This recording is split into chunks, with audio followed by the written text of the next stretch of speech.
क्या केतन को पहले से पता था कि सिया मेरे साथ इस तरीके का खेल खेलेगी?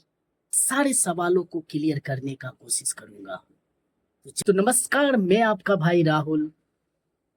सिया और केतन दोनों का एंगेजमेंट होता 19 फरवरी को, जिसमें उन दोनों के पिताजी के राजी से होता। दोनों के पिताजी एक दूसरे को देखते हैं और देखने के बाद 29 फरवरी को एंगेजमेंट होता है।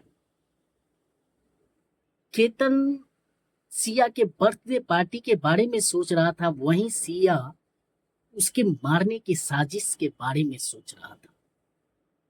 आप सोच सकते हैं,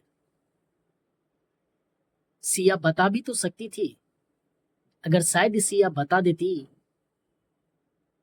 कि हम किसी और से बात करते हैं,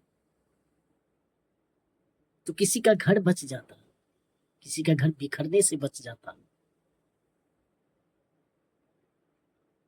और आज केतन जिंदा रहता।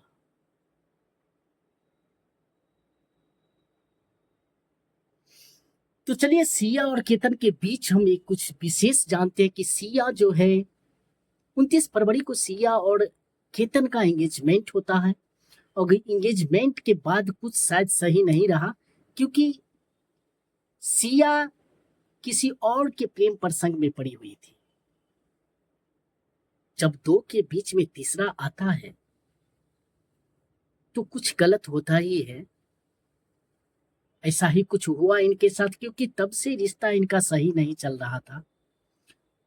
तो जब सिया 31 मई को लोहगढ़ के किला पर केतन के साथ जाती है, तो उसी दिन वो सोच लेती है कि शायद अगर इस किला से खाई में अगर इसको धकेल देंगे तो कोई इंजाम मेरे ऊपर नहीं आएगा। उसी दिन से उनका प्लानिंग शुरू होता है, क्योंकि सिया और केतन के बीच में तीसरा बंदा आता है, जिसका नाम था चेतन चौधरी। सिया चेतन से प्रेम करती थी, बहुत ज्यादा ही करने लगी, और वो दोनों केतन के मारने के बीच का प्लानिंग सोचता था, सिया को वो बताता था, और इस तरीके का दोनों का चल रहा था। अब वो सोच रही थी सिया कि ये चेतन से अगर हमको जीवन बिताना है तो केतन को हटाना होगा। यही सोच करके वो बार बार 31 मई के बाद 31 मई का दिन जाता है, उस दिन से प्लानिंग उनका शुरू होते रहता है, और बार बार प्रयास करती है केतन को मारने का। केतन किसी न किसी तरीके से बच जाता था। 14 जून को जब केतन को लोहगढ़ के किला पर लेके जाती है, और वहां पर से जब खाई में धक्का मारती है, तो केतन पेड़ से टकरा के बच जाता है, लटक के बच जाता है। तो सिया कहती है कि सांप था जिसके वजह से मैंने तुमको धक्का मारा। ये बोल करके उस बात को खत्म कर देती है। तो केतन को शायद ये लगता है कि सिया हमारी जान बचाई है, और ये सारी बात सबको अपने घर में बताता है। सब सिया से प्रेम और करने लगते हैं कि सिया शायद केतन के लाइफ में आके बहुत अच्छा कर रही है, जान भी बचाई है। तो ये दिन ज्यादा दिन तक नहीं चला। कहते हैं कि सच जो होता है थोड़ा सा परेशान होता है, लेकिन सामने आ ही जाता है। तुम्हारा बर्थडे यानी कि सिया का बर्थडे था 19 जून को था। 19 जून को महाबलेश्वर में रिजॉर्ट में वो बुक किए हुए था, कौन, केतन, एक विशाल उत्सव मनाने के लिए, क्योंकि सिया का बर्थडे था 19 जून को। उसके लिए महाबलेश्वर रिजॉर्ट को उसने बुक करके रखा था, उसके उत्सव मनाने के लिए। तो 17 जून को यानी कि 19 जून को सिया का बर्थडे था, जिसका सेलिब्रेट के बारे में सोच रहा था केतन। और उसके बाद सिया उसी के साजिश के बारे में सोच रही थी, जिसके वजह से 17 जून को वो अपने बॉयफ्रेंड चेतन चौधरी से मिलता है कैफे में, पुणे के एक कैफे में मिलता है। और मिलने के बाद वो सारी प्लानिंग सोच लेती है, बनाती है। वहां पर बनाने के बाद 18 जून को किसी न किसी तरीके से वो सिया चेतन को कह देता है कि फिर लोहगढ़ के किले पर चलना है हमको, क्योंकि 19 जून को हमारा बर्थडे आ रहा है, तो उससे पहले हम वहां पर मिलना चाहते हैं हम एक दूसरे को।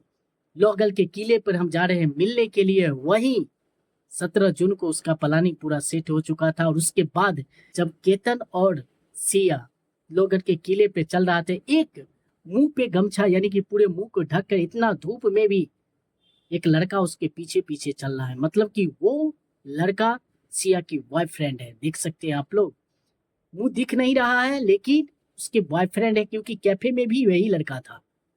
जैसा कि अनुमान लगाया जाता है कि कैफे में भी वही लड़का था। और वो देख सकते हैं कि सिया और केतन के जस्ट 10 कदम पीछे वो लड़का है जो पीछे पीछे चल रहा है। और उसके बाद वहां पर क्या होता है,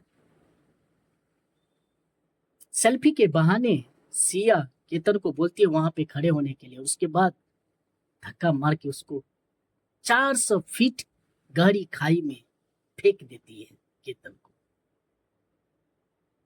बात यहीं तक नहीं खत्म होता, बात तो तब आती है जब खाई पे फेंकने के बाद भी सिया थोड़ी बहुत रोते हुए अपने घर पे आती है। सारी घटनाएं सबको पता चलती हैं, सब एक दूसरे में मातम छा जाता है। जो कहाँ 19 जून को उनका बर्थडे था, फिर भी वो 19 जून को अपना बर्थडे सेलिब्रेट करती है अपने दोस्तों के साथ। चेतन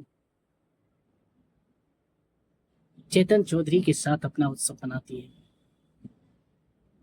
फिर बात बढ़ता ही चला जाता है। केतन के पिताजी इस सूचना को पुलिस के हवाले करती है, क्योंकि केतन के पिताजी को शक सिया पर था।